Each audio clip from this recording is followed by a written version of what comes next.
Yes, and Step out. Okay, I'm gonna talk to Marcus. Step out. Get the fuck off my expo chef now!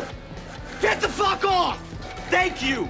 Smaller budgets make better shows. Today's example, The Bear.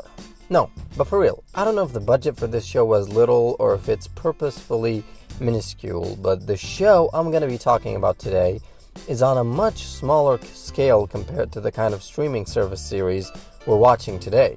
It makes it work in a special way, and I loved it. So I'm here to talk about it. Let's go. So, The Bear. The Bear is a relatively new show that debuted summer of this year. The show is about a young chef named Carmen from the fine dining world who's like just about the best at what he does. He was the youngest winner of wine and whatever at 21 years old, and he, well, cooks good.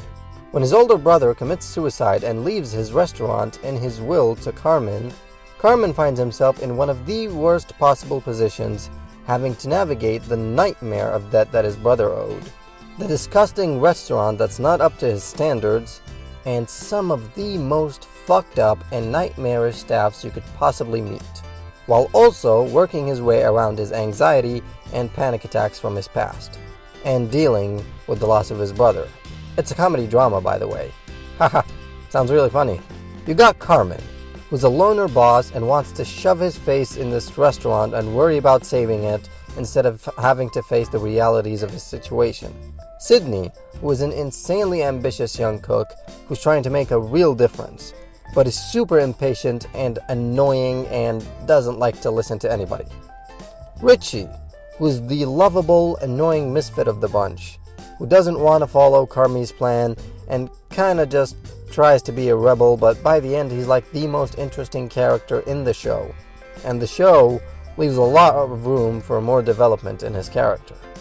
Marcus, who's nice guy baker and is trying to learn from the best, so he can become the best at what he specifically does. Tina, who doesn't like to be told what to do and is arrogant and has to learn teamwork. Now let me tell you what to do and ask you to smash that like button. Thanks. You also got Ibra, Gary, Neil, and others who are just kinda there, plus Sugar, who's the older sister of Carmen and is the co-owner of the restaurant, trying to deal with her own shit while also trying to help her brother confront his trauma. The main plot of the show revolves around Carmen's attempt to try and revive or salvage what's left of his brother's restaurant, but struggling really hard to get anything done. The menu of the restaurant is dumb. The food is shit. They're in deep debt, restaurant is in a bad neighborhood, and they have to deal with all of that. Now, you might think this show is about food, right? That would make sense, wouldn't it? Well, fuck no. Although food and cooking is one of the main, plot devices and movers of the whole show, the real subject of it is mainly anxiety. It almost feels like the showrunner chose the subject of anxiety to make a show about and decided that a restaurant setting is the most interesting way to explore that. Not the other way around where they wanted to make a show about food and chose a more mentally challenged aspect of it to explore. But yeah, this show explores this subject through multiple characters' perspectives. Mainly Carmen and Sydney. Carmen, who is haunted by the abuse he faced as a chef in some of the best restaurants in the world, gets panic attacks, dozes off, is always shaking, and very much seems unstable. With Sydney, it's more subtle, looking at it from the lens of her putting so much pressure on herself that she never truly reaches her expectations, which makes her even more anxious and stressed.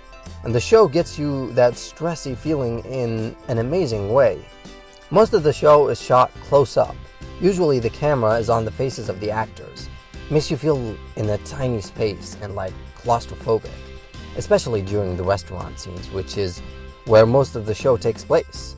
The camera is always moving around in this tiny ass space with that high octane music building up, stress levels rising immensely each episode.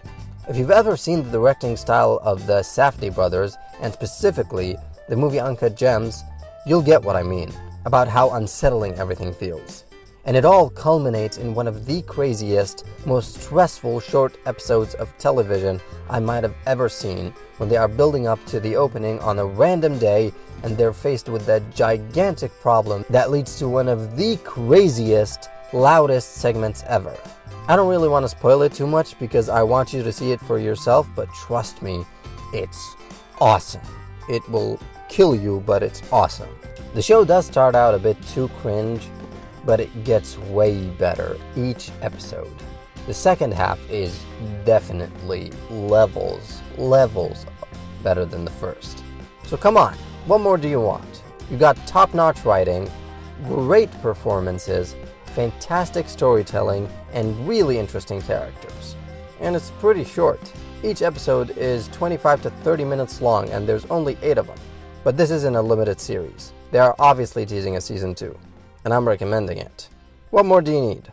Watch it, have fun, and tell me your thoughts on the show. But don't forget to watch this video about great acting first. See ya.